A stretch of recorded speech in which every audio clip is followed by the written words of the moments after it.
As Jesus was walking beside the Sea of Galilee, he saw two brothers, Simon called Peter and his brother Andrew. They were casting a net into the lake, for they were fishermen. "Come, follow me," Jesus said, "and I will send you out to fish for people." At once they left their nets and followed him. Matthew chapter 4, verses 18 to 20.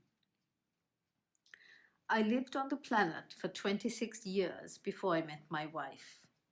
My road twisted and pinballed for a quarter of a century, with me not knowing she even existed, until one day there we were, sharing the same space and time in a college classroom in Philadelphia. Our long and very separate journeys suddenly overlapped, and we didn't know it at first, but everything in our lives would be different.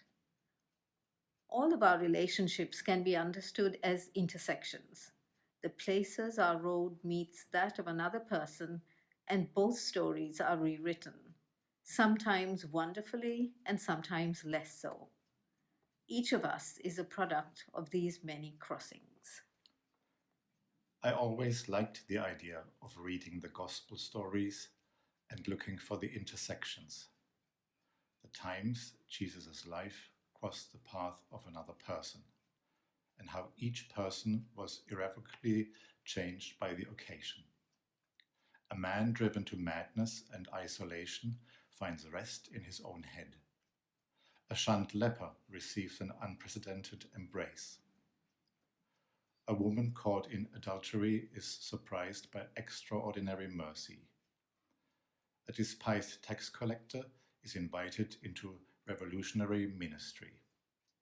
A man 4 days dead is raised to life again. A young, terrified woman is asked to bear a planet-rocking baby.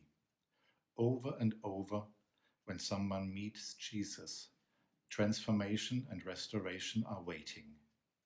There is something wondrous to be witnessed. The very birth narrative of Jesus is the image of the most profound of intersections, God and earth meeting, and the latter being completely altered. Today, dwell on the people who've crossed your circuitous path and changed your story. Remember some of those initial meetings and the ground you've covered since.